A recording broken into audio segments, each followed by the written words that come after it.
Ke tau lotu mau whawhetai mau whamalo mau tukoloria ke a Fiona ko hi ko ho keresi ko ho alofa mau au sia mai ai whiawhi koini mau vete ko tualerei ko mau whiunga pe ai a Fiona whamalo atu ko e koloa nau ia sisu kalaisi whakateunga ke mau mo ui pe mau whamalo ai ke a Fiona e tamai ko mau lotu ia ke re koe kamata anga e polokala mai whiawhi koini kono malanga I mono vahe ai ongo lerei o sisu kalaisi ko taimi tā poaki o taimi whakoloa e o tua tō tāko toa pēku mea mai he whiawhi koini kau ngā kau whakataha I he polokalama koini ke au atu ai kosperi ai malohi ai a Fiona tāwe ki nai e mau mo ui mau whawhetai mau whamalo at kere koe wawhau sisu kalaisi ko alo ka ko mau whamo ui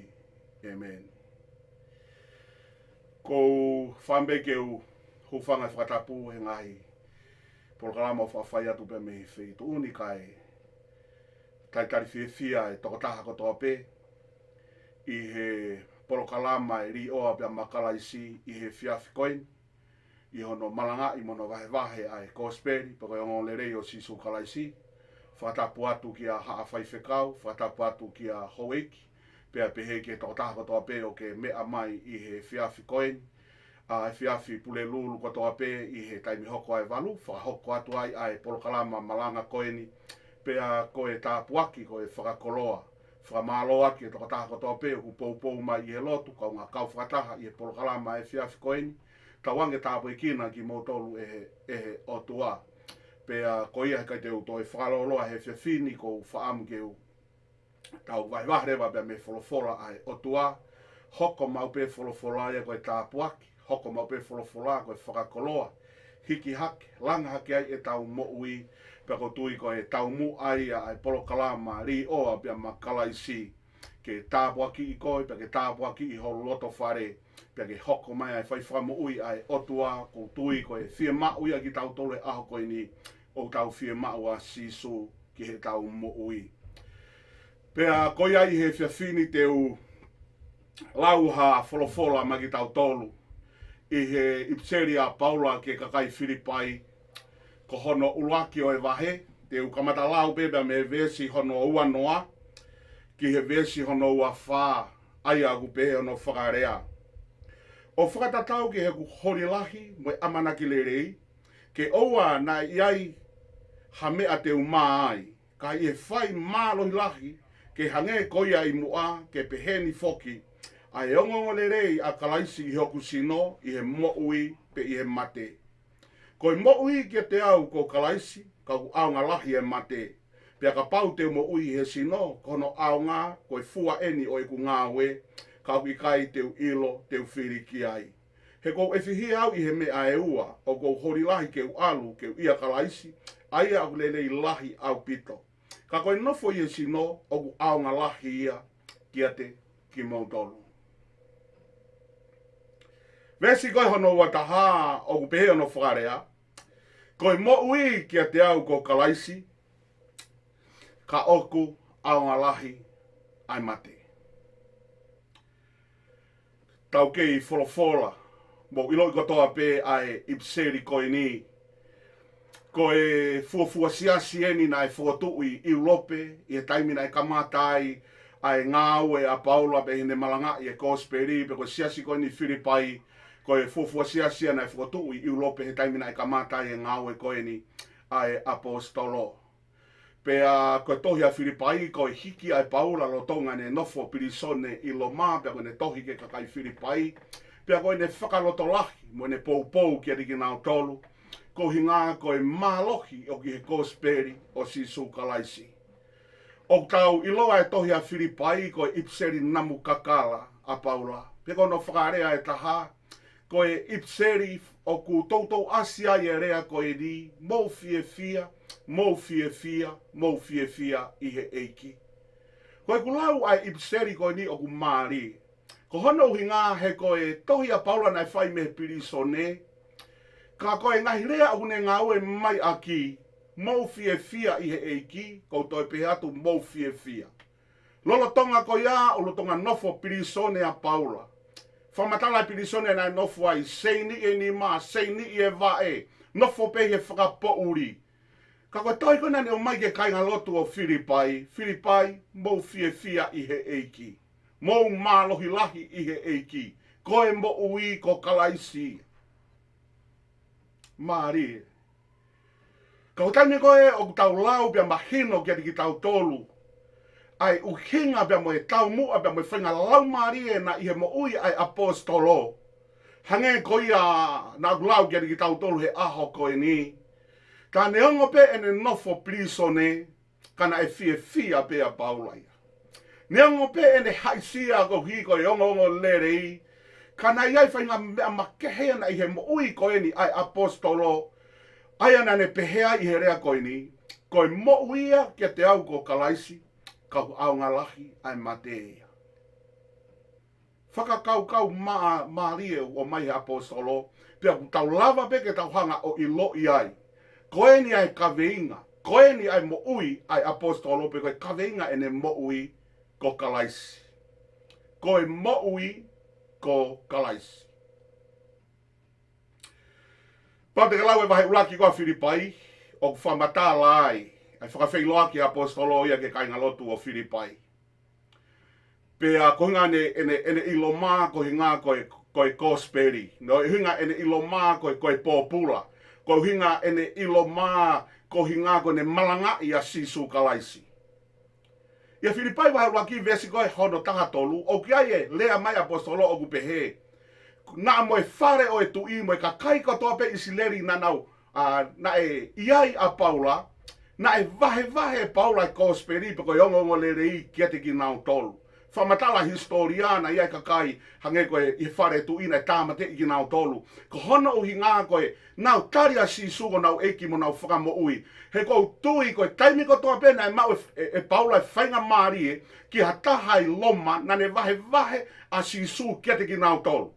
Pia pehere vai Paula, o ilo katoa pe e whare o e tui, mo e ka kai katoa pe ilo ma, ai uhinga mea ko haisi ai, o kai ko haisi a ko hunga ko tangata kovi au, o kai ko haisi a ko tangata kai ha au, ka koe ku haisi a ko hunga ko ha, koe kosperi ho tau eki ko sisu kalaisi, koe ku nofo popula ko hunga ko ha, koe kosperi ko ai eki ko sisu kalaisi.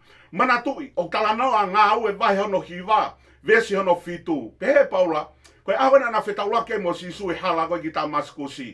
Na e tā i o tōki lalo. Pea koe tūhake koe a Paula na e saula he taimi koe ia. Ko hai koe talange sisu ko sisu au o whaingata ake ke aka ke mea masila. Sai, na e kui a Paula he aho e tolu. Hawa ananaia pea ne whai ai lotu ki a Paula. Pea taange ananaia ke he otua. Ko tangata whakatanga ni, ko tangata ni nane hanga o tau tea i kau karistiane. Ko rea koe atua nai whaikia te ia, ko tangata na ko whiri, ko e kumea ngāue. Ulu aki ke sentaire, asia vesono tahanima, ko honoa, ko e whare e tui, pia ko hono tolu, ko e whanau o isileri. Whetaulaki koe a Paula, pe ko saula pia mo sisu, na e uia e sisu a Paula, ko ne mea ngāue. Kone mea ngāue ke sendaire, mea ngāue ke whare o e tui, mea ngāue ke kai Israeli, ke whakahokoa ia malanga e kosperi mo e ongongo lerei o sisu kalaisi. Pea koe, Whakaosi ai ni koe ai mo uia Paulana ne a o ai ki loma pa ne ngau e pōpula i he tau e ua pena nofu i loma he tau e ua. Koe uhi, koe ha, koe kosperi. Koe uhi, koe ha, koe ongo le reo si sukalaisi. Nai kai ke whai kowe toko taha koe ni. Ka ko ngā ko hono whakatanga i e malanga i ai ongo le rei uhinga ia na e nofo pōpula ai a Paula koe i loma. Lawe ko toa mai e vahe koe hono ura ki o au ki he ki he whakaukau koe ni. Nei e taimi mahau pena ki mahamahaki a Paula. Pia ki puke. Pia nei kakai nei nau laua ki nau tonu na nau whai kai Paula. Koe ha ai aonga ki te koe ho malanga i e kosperi. Mare ho taimi. Koe ha ho mea ku mau ai. Koe na te ke alu peo mate o ke kei mate ki i pea e kosperi mo mea koe o ke tuiaki koe ki ai. Pehere wai Paula ai vesi koe hono ua noa. O whakatatau ki he ku hori lahi mo e amanaki le rei. Ke ua na iaha mea te umai. Ka i e whai mālohi lahi o hange koe ai mua. Ke pehe foki a e ongo le rea kalaisi ki hoku sino. Pe i he moui, pe i he mate. Pehere wai Paula, koe ku moui a aku. Pe te moui, pe te mate. Ka ko whakaamu ke whakaongongo le rea sisu i he ku moui. Pa ne rea ke rea ko ni e vesua taha. Koe moui ki a te au ko kalaisi. Ka ku aunga lahi e mateia. Ka veinga whakaukau ia tau vahe fiafi koe ni. Tama e Paula, koe moui ki a te au ko kalaisi. Koe whehui, koe hae moui ki a te koe. Aho ne whetau ki a Paula, pia mo sisu. Pia ui e sisu e ne moui. Pia pehe rewa Paula koe moui ki a te au ko kalaisi. Ta tau e bebo hae mea u fōweg mo ui whakai sino. Ta tau e bebo hae mea e hoko ki a te au lolo tonga e ku moui. Kai kehe pe, ke ongongo le rea sisu kalaisi, i he e ku moui, pe koe taimi, te umate ai. Whakawhetai ki he eiki. Kana iai e mea makehea na i he moui a Paula. Ne ongo ngai whakatanga, ne ongo a nofo piri i sone, ne ongo fie kaia, ne ongo seini a ene moui. Ka i kai koe me aia na ane moui aki, koe mea na ane moui aki, koe hui a e otua. Koe mea na ane hui aki ke whakakakato e taumua a e otua i he ene moui. Pia pehe Paula ke Timote. Ne ongo haisia e tangata i tua i te au. Kai lava ke haisia e tangata i loto. He koe tangata i loto. Koe ia au whai tōto oni. Ke ngahi mea ngotoa pe moui o ko moui ai. Whawhetai e heki. Tamai Paula ko whai malohi. Hono malanga e ongongo lerei. Ta tau ai pea, mahak whakae sino. Ta tau ai pea, koe ha a lea mo whai mai ki a te au. Ka kua tū pau, i he moui pe te umate, te kei malanga i pe. Ai ongo le reo sisu kalaisi, he koe moui ki a te au ko kalaisi, ka kua aunga lahi, ai mateia. Ange e Paula ke kainga lotu koe kareti a, ko tutuki au ke umate whakataha pia mo kalaisi, i kai ko au ko ke moui ka ko kalaisi o moui a te au. Tarange Paula ke kainga lotu koe Korinto, wa pau e toki ia kalaisi a tangata, koe mato ak whakatupu fo o ia, more ato e ngahi mea motu a, we hoko fo o ai mea kotoa pe. Tarange e Paula ke kainga lotu koe ni koe i Efeso, ko au koe po pula au a kalaisi. Tarange e Paula ke kainga lotu koe i Filipai, ko au koe ha, koe moui o koa kalaisia. Hallelujah. Koe wheu i e whiawhi koe ni, koe hae moui kia te koe. Mahalo peu ki ai e ngai kaweinga, o ki hanga whakakaweinga ki ho moui. Ka ko whaam ki o whakotu ua te kaweinga he whiawhi koe ni, koe hae moui kia te koe. Tala mai e Paula, koe moui kia te au, ko kalaisi. Sai, o whamatalane apostolo, koe moui, koe mea lalahi e ua. Koe moui, koe taimi e tō tau. Pea koe mate, koe taimi o e utu tau. Koe moui, koe taimi o e tō tau. He kuiaha mea ka tauhanga o tō, o ki ai e taimi, te tau utu e mea o tauhanga o tō. Pe koe mo onia na talange he otua ki anoa ya senesi vai balu veso no woa. Talange he otua noa he kai te uto e fai ha mea hange koe na fai i mamani. Noa kamata e honi he kai tuko e tō tau pe a moi utu tau. He kai tuko e fai tau momoko fai tau mawhana. Fai tau a fai lau mo fai tau a whakatō lau. Noa a honi kamata e tō tau. Koe mo ui koe hanga e otua o mai ke tiki tau tolu. Pe koe mo ui o tau mau he mamani koe ni. Koe mo ui o tau mau koe. Tau mea aku whai a koe ni koe tau tō tau oku whai. Pe koe tau tō tau whakamaterie. Ko pau pe ke tau utu ai ola whakamaterie. Pe koe tau tō tau whakalau marie. Ko pau pe ke tau utu ai ola whakalau marie. Kai lolo tonga koe e tau mo ui. Koe mo'ui, koe taimi o e tō tau. Peo ke tō tau i ho mo'ui whakafoi tui tui. Pe ko tō tau i he mo'ui he whamiri. Pe koe hape mea ku ke whai he taimi ni. Ko ho tō tau ia ki he kahau o e whamiri.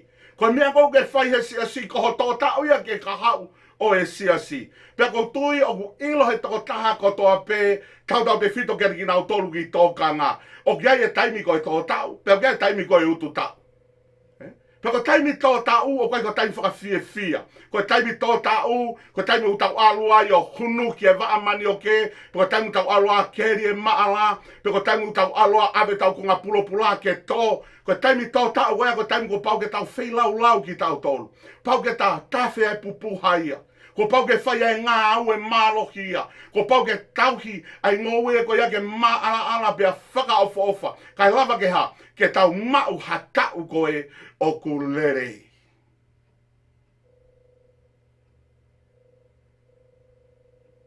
Whakatoanga i e Paula, kotoa e ne mau i mo mea nane mate a kiki mua i he loto whakaisiu. Ne keke hano aunga o na ia kia te ia. Whakakau a Paula ia. Ko mea koe na ane whai na e sai. Ko mea koe na ane whakatanga i lotu whakarisi ane. Koe ngā au e whaka ofa ia na ane hanga o whai. Ka koe koe na e whetau laki ai pia mo sisu. Pia pehe e Paula ia. Tā koe ngā au e na hanga o whai na e hala. Koe ngā au e koe tō tau na hanga o whai. O ki kai ke sai kia te au. Te hanga o whakatoka ngā i eni. Ko taimi koe na aluata a Paula ke ne hanga o malanga i e Kosperi. Koe ka kaita tauna nau alu ke na hanga whatanga i e lot whakarisi ane. O ho vare ki nau tolu he malanga e Paula a e Kosperi. Pia nau pehe, o kui kai ko saula ni na ne hanga o whakatanga i e lot whakarisi ane. Ko mea koe na nau whaina nau toi hanga ki nau tolu o whakatanga i a Paula o riunga uange ia. I he mea koe a Paula na e whai. Sio koe ngā koe ha, he koe mea koe Paula na ne whai na ne ha. Na ne toi utupe e ne mea na e whai. Whe hanga hangai pia moe ngahi ahi ahi. Kai pehe e Paula, ne ongo pe ngahi ahi ahi a koe ni. Ne ongo pe ngahi whakatanga ko whe hanga hangai pia moia. Ka koeni ai mo ui o ku mooni. Koeni ai mo ui o to tonu ke un nofo ai. Koeni ai mo ui o to tonu ke un mo ui aki kohai. Ko klaisi ke nofo i loto i he mo ui pia ke un mo ui aki.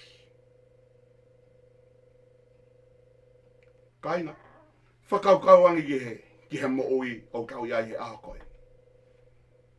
Koe tau hao ke whanua muri koe ni ke nusilani ko tau mai o whenga. Tau o mai o ngā aue. Tau sio ki he tau whanau. Tau sio ka ki moto i pare ke langa i tonga. Tau toi sio ki haka hau toi le iange. Aia koe ngai whakakaukau o ki kai koe tau tō tau pe koe ngoue.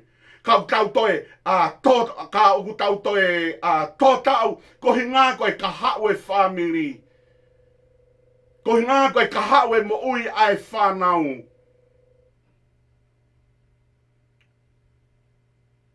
Koe hae tō tau uku ke whai i he aho koe ni. Ki he o mo ui, ki he mo ui e whamiri. Pia mo e ka hau o e whanonga anga o ku tau i ai.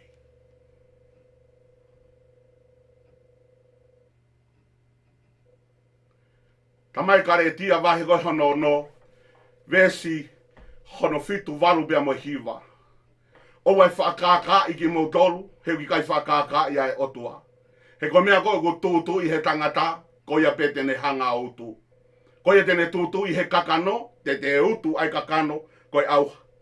Pea koia tene tutu i he laumari e, tene utu e laumari e, koe mo ui ka engata.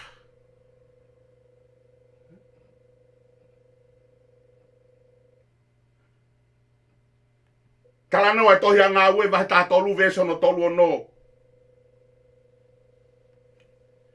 O pe he whakarea koe ni, pea hiri e whai e te vita i hono tau tangata ke whina ngalo o e otua, pea na e haia, pea na e moheia. Sai i au he reo whakarea aki.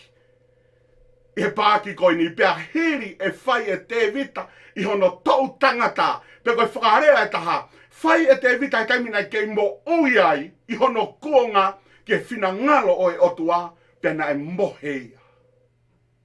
Wow. O kau laugo toa pe historia, mo ui a te vita, koe tui isileri, ngahi ngā aue na ne hanga o whai, ka koe tō tau, koe ngā aue na ne hanga o whai, koe whina ngalo ia ai otua, o nei, i he mo ui a te vita. Pea kāne nei ke pehe wholofola ko te vita, koe tangata na e mui ka tau honoroto ke whina ngalo o e otua. Ngahi mea lalahi na ilo whikau aki pia mo ui a te vita, na e mui honoroto ke he loto o e otua. Ko hono ura ki ko taimina e whepakea te vita mo kolai a te. Whakahaha ki mamani, whakahaha ke kakai tae lotu, whakahaha ke kau Filistia, o ki aia e otua o ku mo ui, koe otua o Isileri. Ilo kotoa ngai whanua o mamani, ngai whanua. Ai historia koe hau ke he aho koe ni. Na iaie o tua mo ui. Na e mo ui ake e te vita. Na e whakae e te vita he aho koe ia. Ke ilo e mamani, ke ilo he kau Filistia kotoa pe. O ki iaie o tua aku mo ui i Isileri. Ko hono wāko mea na e whai e te vita ko i kuna kotoa Isileri e tau na e whai. Hawa te vita nofo i he palasi. Kaia te vita he mea kai le rei, nofo he whare le rei. Kane whakaukaua te vita, neango e ku mau kotoa e ngahi mea koe ni, ka kiai pe mea ia ku misi pia me Isileri. Mana tui ko taimi koe nina, kei morea e puhai fuakawā pia me Isileri. Pe he rewai e te vita, hei kai te uhuki palasi o mohe, hei kai te tukature mohe ki hokumata, ka he oua keha, whakafoki mai e puhai fuakawa, whakafoki mai e lotolotonga o e otua ki Isileri, whakawhetai ki he eiki. Pia ko hono to lune talange o tua te vita, fulahe toto ku tawhe honi ma, ko ho mea o ku whai, ko ho teu i, ai nau, ko hi ngā, ko ho foha koe ko Solomone, ko tempare ko e langa ai ho foha, ko ho ngā ue o ku whai he taimini, ko ho teu i, ai nau bea moi koloa ko ia, hei kai te ke langa i koe whare, ko foha ko Solomone tene hanga o langa, ko te vita, na ne whai ke whina ngalo e otua, i hono to'u tangata pia na e mohe ia.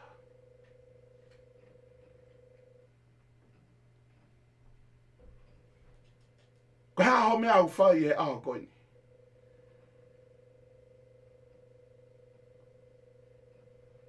Ko hea ho ngawe u whai ki ho whamiri. Ko hea ho ngawe u whai ki ho mo ui aho.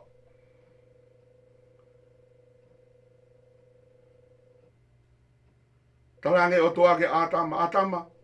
Ngawe u whai kono toka ngai, ngawe i teni.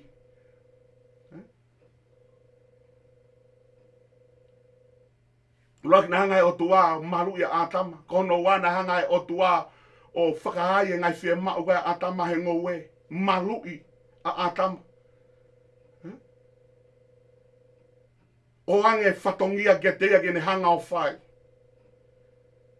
O hanga he o tua o mai e whatongia ke ki tau tolo e ngahi ta mai. Tau tauhi o tau ngai whamiri. Ulua ki ke tau hanga o whakahai e whia mau e whamiri. Ko hono wā tau whatongia ke tau hanga malu i ho tau ngai whamiri. Ko hono tolu i lo i ho tau ngai whamiri ko whewhei tu tataki ki nau tolu ki ai.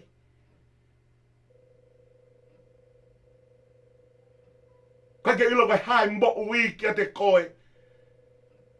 Kau talamai e pauna koe mo ui ia ki a te au ko kalaisi. Ke ave ai whanau, ke ave ai whamiri, ke ave moho mo ui ki a kalaisi, pia tuku a kalaisi ke ne hanga o whakalere ho mo ui, whakalere pia mo ui e whanau, whakawhetai ki he eiki.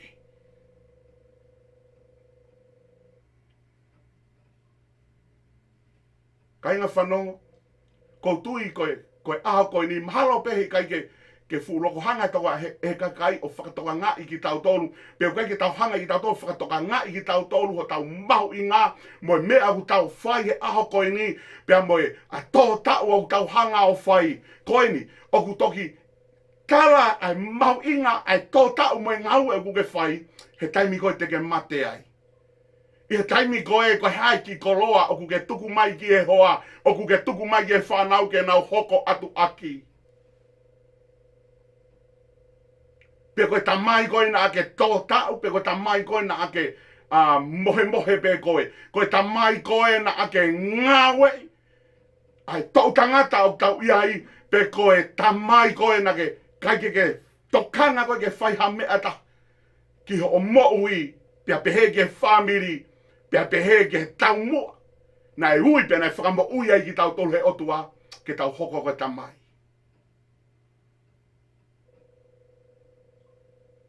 Koe hai mo ui kia de koe. Ka mai paula koe mo ui kia de au ko kalaisi.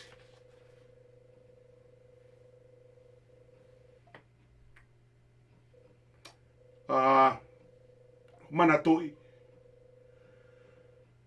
Na whake mo ui kia kiu tau ta hauno. Pea au alu ai pea uia he lotu. Alu ki hapai o ngau i hapai he tau i nima. Pea au ngau i wawau he tau e ua. Nā ku nofo koi hapai, ko mea pena e,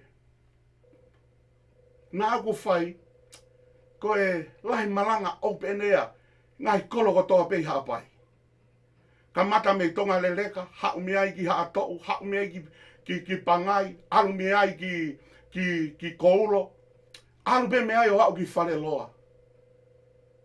A takai hake i haa whewa, tungua, ko kotu, ku o ua, ko matuku, a watu ki fotu haa, a watu ki where mea pia mbo ui. Pena hei kakai nana whaalea mai ka te amase, o kai ke whakapiko piko koe, o kai ke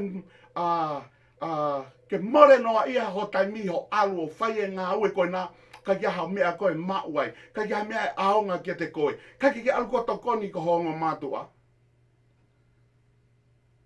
Kainga, nā ku whakamoreke, ku mo'u i he tau e nima, e ku nofo i hapai. Ko u hipe koe kosperi, ko hipe koe hongongolere i sisu kalaisi. O ku kai koe uhi ngā, ko haku fie alu, pe ko haku fie whaiwhekau, pe ko haku fie malanga, i kai ko eku alu, ko i ngā koe mea na e whai e sisu ki he eku mo'u i.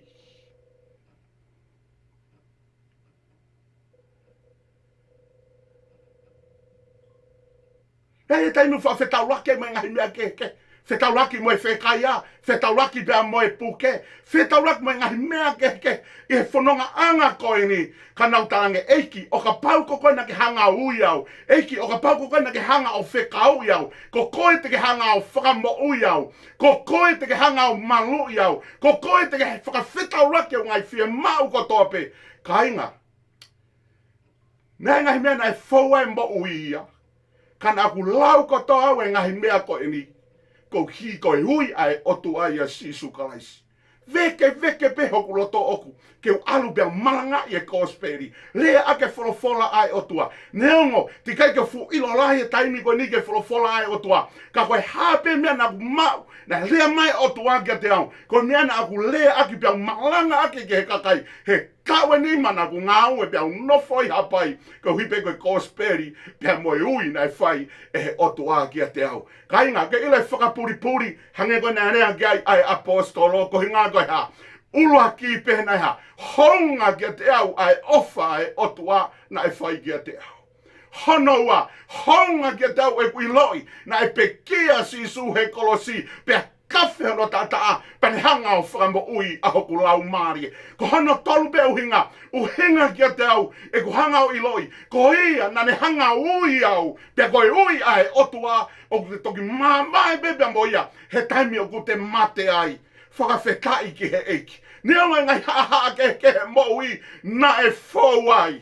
Ka na e honga ki a te au e ku iloi e te ofa i a te au. Pea koe mea aia na ne hanga o teke lere au. Koe mea na ne hanga o toko ni i au. Ke utara ai ofa e otua i a sisu kalaisi. whakafau hene kosperi, whakafau i he malanga, whakafau i he talaloto, whakafau i he hiwa, te kou tui, o hinga mena pe he apostolo ko Paula. He kune ilo pau. Koe mea ku whai e si sui loto hene mo ui. Moi ui ai otu a ku whai kia te ia. Ka tau ai pepe ko hae mea hoko he atakai. Pe he Paula, nā mai ngahi mea nai aunga kia te au. Nā ku lau koe kino ha. Lau ke si aki ko hono ngā koe ha. Ko hono lelei lahi hono iloi o si su kalaisi.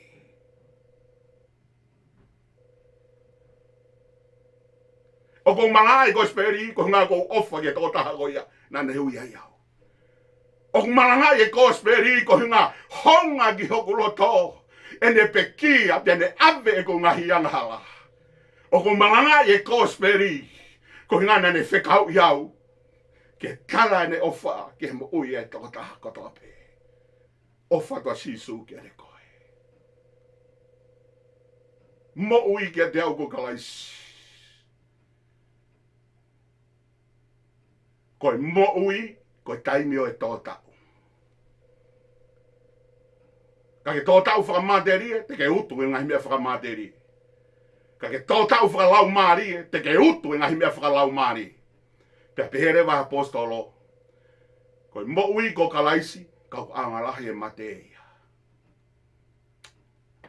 Whawhetai ke heiki. Koe tau tala noa bigi he mate, ia ka kai tōla hau koe ke nau saia ke nau tolu ia he mate. Nau iri fia, oku nau mana wahe. Alo whakamalo i sino malohi, te ria na ake mate. Pe koe hape whaunga, oku whainga e tangata, ke ne hanga o whakahau fia pe a mihe mate. He i kai lava, ke tau hola ki tau tolu, pe a mihe mate. He peluwa hiwa beso no wafitu, he kua pau ke tau mate kotoa pe, pe a hiri ko ia, koe whakamau ai otua. Mahal pena ke whakaukau tatau pia moau, pe ke loto tatau pia moau.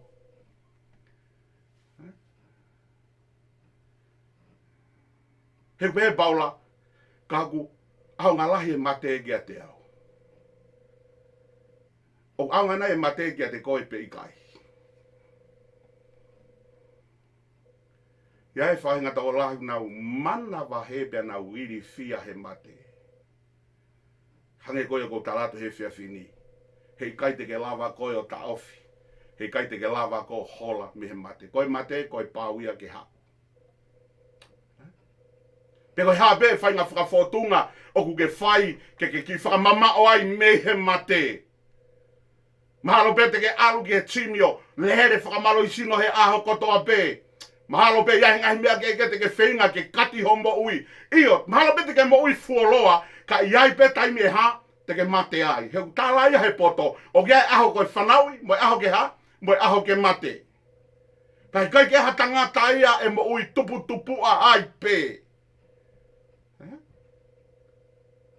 He ko mana tui le rei koe wholofola ia na ne hangao whakambo ui hoku lau maari e pe koe wholofola ia na whanongo ai pe a whai laka ke eiki. Toi koe kohe re tīwai tata beso no hiwa o ku pehe he poto. Tangata talavou, ewe ewa peho kei talavou. Hori ho mata, lau kau hombo ui, ngahi hori ho kakano. Ka ke manatu, koe ngahi me ani kotoa ku ke whai eha. E omi ai koe he otu ageha, ki he whakamau. Ka inga, fuafua taimen ke whanongo ai fo i vesi koe ni. Tā koe mea katoa pe e kou whai. Hori e mata, turia e maari e mamani koni. Hori e kakano. Tā koe ngahi mea kotoa koe, koe mea ai ha. I he taimi te keimu, maa koe tō tau i he kakano. Tā koe ngahi mea kotoa te whai koe ia, ko pau ke te hau ki tā tuu he ao whakamau ai otua. Pea koe vesi, foi wholofola ia, nau whanongo, pea whaki ai e kumo ui ke he eiki. O te ke pehe ko ke talavou pe koe nā o talavou o tae ngata pea tae ngata pea tae ngata. O te ke pehe ko sino le rei koe nā te ke sino le rei ai peo tae ngata pea tae ngata pea tae ngata. Ikai, e iai e aho, koe aho o e mate. Mahalo pe o fere ho ngahi palani. Ngahi palani o ako tau ni mango fulu, tau ono ngo fulu, tau fitu ngo fulu. Mahalo te ke puna ki ha fonua takai atu hawaka meiri. Feha feituki os palani ate. Ko fehui he fiafi koi ni. O ku mākai nai ho tauri ai aho koe te ke mate ai. O ku kau nai e mate i ho polo kalama pe ikai.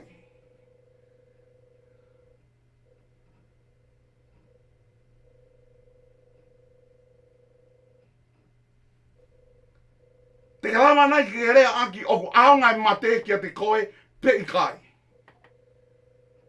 Hei kai lava ki tau tolu ke tau hola pia me polo kalama ko ia. Ia e whahinga ia aku sio hifu ko kamata ke ngā au e mana tula kamata ke mingi mingi e sinohu whanga he whakatapu mingi mingi e mata nau mea ku whaiko e oto e fusi. Ke oe fu ase ai mingi mingi tapa muki mo tolu ka lava ke mafolofola mai ke te hepeu ke talavou. Io te ke ha ke talavou pe koe ka iai pe au e ha e tuki atu a mate i o matapa. He ka te ke lava ko hola pe mi ai.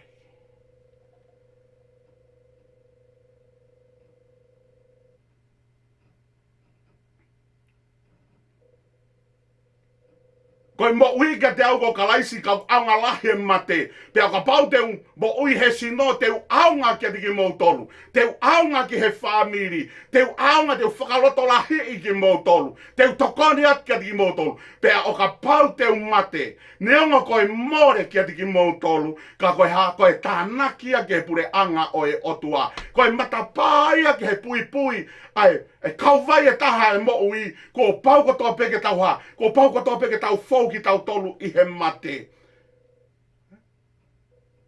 Nai mamani a sisu, nai pekia paterio pe atoi tu. Pe ha fau a sisu he mate. Koe mea o ne whai he tani mi o ke ne mata o mata uia o e tamai. Os fau a sisu he mate, pagi he ni mata o mata o e tamai. Sai, koe mea kou hokat koe he taimini. O ka heri e tau mo ui. Pako tangi tau fau atu ai he mate. Koe whehu i, koe ha ai utu tau te ke whai i he aho koe ia. E whahingana o ta mai na o tolu ia. Oh. Sai peto ki au ke aho ko ia pe te alu ki he vani pe i kai. Ka inga, o koe ia mea pe heia. Ko alu ki he vani, o tala pe i mamani. Ko e tō tau koe o ke whai i mamani, i ho mbo ui, whakafoi tuitu, i ho mbo ui whakalau maari e, ko ia te ke utu, i he kau vai e taha, o i mbo ui e taha. Whakatua mate, whakamau i ki nao tolu. Totongi, whakatatau ki he nao ngā ue na e whai. Ki nao tongo tope na e tohi e mbo ui.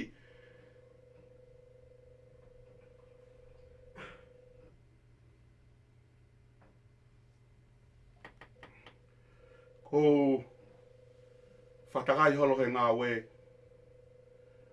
Lahi ngai tala noa. Lahi kakai ko sio. Ko te waki eni ke mā vai pia moi mate. Ia e whahinga ia.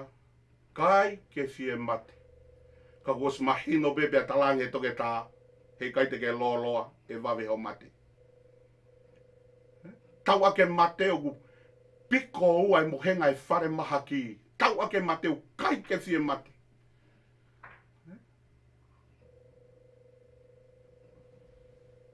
Whainga ni o ku mate o te koe ke mate o te whehui ake ke he hoa. Kau mate te ki toi mari.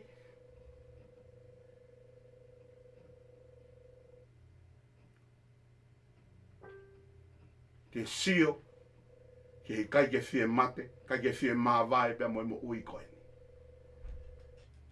Ka koe mea au tau tō he mo ui koe ni, te tau utu ia, he taimi, te tau mate ai. Tohi alu ke vai tāni mā, mai vai taha o no. Vai no taha ni mā, ue more la lahi e tōlu ai. Ulua ki koe sipi more, koe koini more, koe foha more. Au ke vai taha o no, koe foi more whakaririfu ia. Tangata koloa ia pia mo, la salosi. Tala mai na e mau ne koloa, mau mea lere he aho kotoa pe, na epe aho na mate ai. Ofo hake a la salosi e whata o e palahame, ka e ofo hake a tai vasi o kune feitu ke. Talange e tai vasi, e palahame, Kalaange kia Lasalosi ai pia ki mei vai hono tuho ai mai ki hoku erelo. Ki foi tuhu nai papala, ki foi tuhu koe nai whakaofa, ki foi tuhu koe nai kake mana koa. Ai pia ki mei vai o ai mai ki hoku erelo. Koe feitu koe ni koe velatu. Kalaange palahame, koe taimi koe na momo ui ai, koe taimi na moto tau ai. Na ke mau e mea lerei, mea whakaafu ofa ko toka tufi momo pia Lasalosi. Koe aho ko niu mo kehe ai. Kalaange tai wasi. Tala tumua ko whanga toko ua toko nima ui mama ni. Oua na toi whau maha taha ai hala ni. He koi vela pe o tae ngata, pe tae ngata, pe tae ngata. Kono whakarea e taha, koi pōpuaki mi loto heri. Ko heri, koi wheitu o e vela. Ko heri, koi wheitu tō mui ke whālotu mo oni. Ko heri, koi wheitu ke tō mui ke te whaiha whakatomanga pia mi ai. Tange e palahame. O ka pau pehe i kai te nau tui ki nau tolu ki a Moses e mui kau palo fita. O ka pau pehe i kai ki nau tui ki nau tolu ki kau whaife kau malanga e wholwhola ke nau whakatomala. E anga whewhe ke nau toi tui ki a taha e whakatu atu pia me he mate. Kana mai e Paula, koi mo ui ki a te au ko kalaisi, kau aonga lahi e mate. Koi aho ka te umate ai, koi ku whei loa ki a mo e toko taha, na aku ofai. Koe aho koe te umate ai, te uwhei loaki mo e toko taha, na hu mo ui aki i he mamani koe. Koe aho koe te umate ai, koe uwhei loaki mo e toko taha, na ku malanga i ai, aho no hua wha. Koe aho koe te umate ai, koe uwhei loaki bia mo e toko taha na ne hanga ui au. Koe aho koe te umate ai, koe wheta loaki bia mo hoku ofa anga, na e fuaki e ne mo ui, koe uhi koa.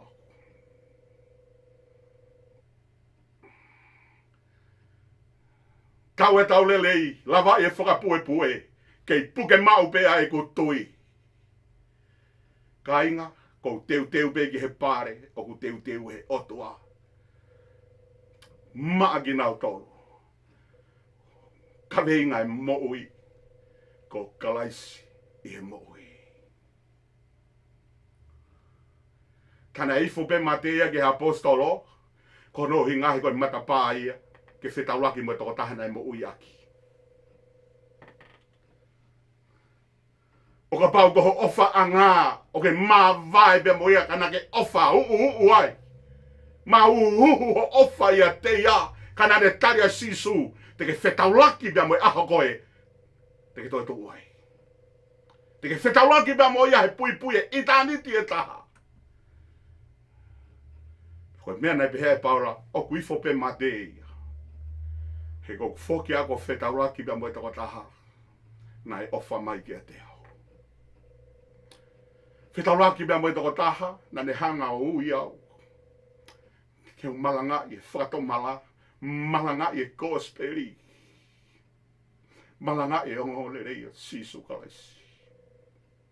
O wifo be madegi a te au, he te whetauraki bia mo e toko taha, tene to tongi mai ki a te au, e ku ngahi ngau e ko toa pēna e whai, kou hipe, ko hono hua wha. Wow!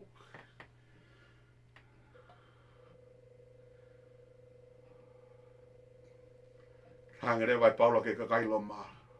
He kai te umā e ongo le rei o sisu kalaisi. He koi mā loki lakia e otua, ke whakamo ui, ke te ki nau tolu, o ko tui. Ka inga, o ka pau ke whanongo mai he whia whini, kau ke mana wahei ki he mate. Peu talato he toke taha ki a te koe, koe whakotua koe nau ke ia ite ke mate pēa, peu ke mana wahei pēa ke iri whia. O ko talatu ki a te koe, koe tari ki ai, whakawhea sisu ke ka veinga ki ho mbo ui.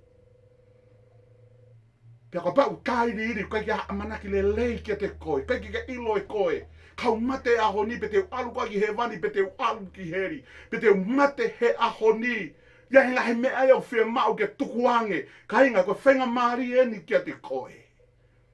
Whiri a sisu hange, koe na e whiri e Paula, kalaisi, i loto i e moui. Whetauraki pia mo i e hala ki Damaskusi. Nā ku ui koe ki he sentaire. Nā ku ui koe ki he whare tui. Nā ku ui koe ki Isileri. Koe ku mea ngāwe. Ta tau e pe i he mate pia mo i mo ui. kalaisi. Kalaisi. Koe mo ui kia te au ko kalaisi. Koe hae mo ui kia te koe he whiwhini. Hallelujah. Whakawhetai ko kalaisi tau maua ngai tā poaki ko toa pe. Pea koe ngā ue koe ne ku whai hono malanga e kosperi. Ngā ue koe tau whai helo tuko no malanga e ongole rei. Iai e aho te tau whetau laki. Pea koe tau lotu ia, koe tau whakaamu ia. Tau whetau laki mo e toko taha. Nā ne whakamo ui, nā ne hanga ui ki tau tolu. Ko hinga pe koe mālohi e kosperi. Ke whakamo ui a mamani. Mihe nau ngahi a ngahala. Whaosia ki eni, neongo fulolo e polo kalama e whiawhi koini. Iau kau ngata ngata. Tala mai ea kia te au. Toko ua? O ke ilo kako e lotu alu whataha pia mo i sainisi. Pea tange tau ua koini. I kai, koe lotu ko sisu toko taha pe. It's all about Jesus. Ta mai toko ua koini. I kai, koe lotu alu whataha pia mo i sainisi. Whai ato e whenga ke wahe wahe a sisu ke toko ua koini. Ta mai pe i kai. Whakamatala ia ki he ngahi whakamatala ki he ngahi palanite. Pea, ko toko ua koe nina e sela, koe polisi. Pea, alu e waka koe ni koe taku o, koe ne alu i konfenisi ha i wawau, pea koe ne foki mai koe ai nomuka. Ta mai toko ua koe ni koe mawahe mai koe taku o me nomuka, na e toe foi a whakapori tu me foi matangi ai. Pea na e mafuri e waka. A taku o i he pōko ia. Po uri tu. Tamai tako ua koe ni. Lo tonga e kaupo uri mafure wakapena e tō ki tahi. Pako ne tōka ki tahi kaupo uri o ku uha. Kai kene to ilo koe haene mea na e whai. Pako ne kaila pena e whai. Sisu e ke umo ui. Pea peange. Koe ha ho kaila na e whai. Sisu e ke umo ui. Pea talange. Koe hao hea naka ki ke ui ka pahau la ke whakamo ui koe ka ke ui ka sisu ke whakamo ui koe ke tala mai ko ose taino sisu. Ta mai ta koa koe nika te au. Koe tai pēna u toa i ki tahi, kai ke toi mana tui au iha taha. Ko sisu koe ke whatala noa mai koe ki ai. Nau mana tui le rehe taim nau toa i he fu whakapo uri koe ni. Pia take eki ko pau te aha ku aunga pa ke whakamo ui au. Koe ke u ilo pe ui wheto ko ua koe ni i he taimini. Ka koe ne tala loto. Na whakamo uia e he eiki. Lolo tonga e kaupo ui. Lolo tonga ka i taha amanaki. Mea peo mahino kia te ia koe mate anga ata. Fu moana lolo toeni. Pena ne ui ke hua whao sisu. Sisu whamo ui au. Sisu whamo ui au. Ko ia e ui ke hua whako ia. E whamo ui a he whiawhini. Kai te aha hua whalangi mo mamani. Te tautonga ui ai. Kao hua whao sisu kalaisi. Aki eni, ilo i koko e koe anga hala, ko au koe anga hala. Tau whai anga hala ko toa pe, tō mui i e whakamalo ki he otua. Waksione wahe loa ki veso no walu, ka pao te tau vete tau ngai anga hala, mo oni mo anga tonuia. Whakamore more e ki tau tolu, me ngai tai maa oni ko toa pe. Tāwe kina ki mou tolu e he otua, mo ui ki a te au ko kalaisi, kau angalahi mateia. Koe mo ui. Mo ui mai toko tahana e ofa mai kia te au. Mo ui e toko tahana e whakene mo ui koe uhi ko au. Mo ui ma e toko taha nani hanga ui au. Pea koe taimi koe te u mate ai, te u fia, te u whetau laki. Neonga koe more ki he whamiri, koe more ki he siasi. Ka koe tānaki ia, koe whoki ki api. Whetau laki mo e toko taha. Nake mo ui aki, na ne ui koe, whakapare i koe. Sevaniti. Malo e ngau e mate aki faithful, whaito tonu. Mea mai ki he malo lo anga. Hallelujah. Mau whawhita ia kere koe ta mai i he whiawhi koe. Lava peke mau hanga o whakamaho inga ia. Ai mo ui o mau. O ka pau mau ilo ku tonu e kawe inga. Mo e sia te wholau o ku mau whai. Hange koe whakahino, koe whakapoto e apostolo o ku whai kere ki mau tolu he whiawhi koe ni. Kai peke kaua kalaisi he mo ui. O kai kia amanaki le lei. No hope, no future, no life. Ka koe ngā mo ui aku au ngā. Ka koe mo ui au whakawhiwhia. Ka koe mo ui au mau maua i e tāpu aki. Koe mau nofo i a sisu kalaisi. Sisu koe nei whetauaki a Paula be mo ia e hala i Damaskusi. Na ne hanga o whakamo ui, na ne hanga o ui, na ne whekau i ia. Ke malanga i ongo le reiba mo e kosperi. Koe ngā aue, une whai. Mau inga maari e rewa kia tiki mau tolu. Ngahi mea ku fowai e mo ui e o tua he mo ui koene. Ka koe ke mau ilo e tari ko hipe. Koe hala e tau mua. O wha tau mua ke e mau mua. Tuku mua ke mau whiri e whiawhi koene a kalaisi. A sisu ke he mau mo ui. A sisu ke he whamiri. A sisu ke he mau mo ui whakafo i tui tui. I he whiawhi koene. He kuifo pe mate o ko paku mau ilo mau ia kalaisi. Tā koe mate koe whakakoloa. Tā koe mate koe pau pe ia ke mau fowai. Tā koe mate koe matapā pe ia. Ke mau whetauaki ai pia mai tamai.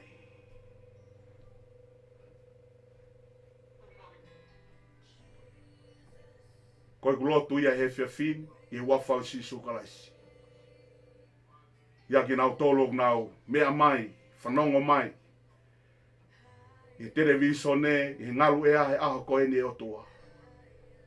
Tuku mua ke nau whiri e mo ui ki a kalaisi. Ke nau ilo, koe mo ui koe taimi e tō tau. Pea koe mate, koe taimi o e utu tau. Koe tō tau le rei taha ke mau whai he mo ui ni. Koe nofo e mau mo ui a kalaisi. Ko hono hi ngā he koe whakamau e whai ki he mau ngahi ngā ue kotoa pe. E whakatatau ki he attitude mo e laumari e mau whai ake ngā ue. Ko hono wau mau ngā ue o whakatatau ki he ui o ke whai ke ki mau tolu beikai. Pea ko hono tolu o mau ngā ue o whakatatau pea mo o wholofola beikai. Ko sisu pe o mau mauai ai whina ngalo. Ko sisu pe o mau mauai ai tau mua. Ai whina ngalo ai otua kia ki mau tolu. I he mamani o ku mau i ai. Kai te hahua whai e. Kai ke to ia hatahai. Ka koe huafa pe o sisu kalaisi. Whawheta ia kia riko he whiawhi koeni. Ia hatahai o tua une whie mao e mo ui he whiawhi koeni. Tuku mua ke ne taria sisu kono eiki bia mono whakamo ui. O kou lotu ke he loto whare kotoa pe e o tua. Hoko atu e tāpu ake whamonu ia e keresi ai a Fiona e o tua. Ia haka kai unau mana wahe ki he mate. Mana wahe ko ngai whakou tua e o tua i he nau mo ui. Kou lotu i he wafau sisu kalaisi e o tua. Whakamo ui ki nau tolu i he whiawhi koe. Tuke nau ilo koe tāriu ki a te koe. I he whiawhi koe. Mau whawhetai mau whamalo a ki a te koe.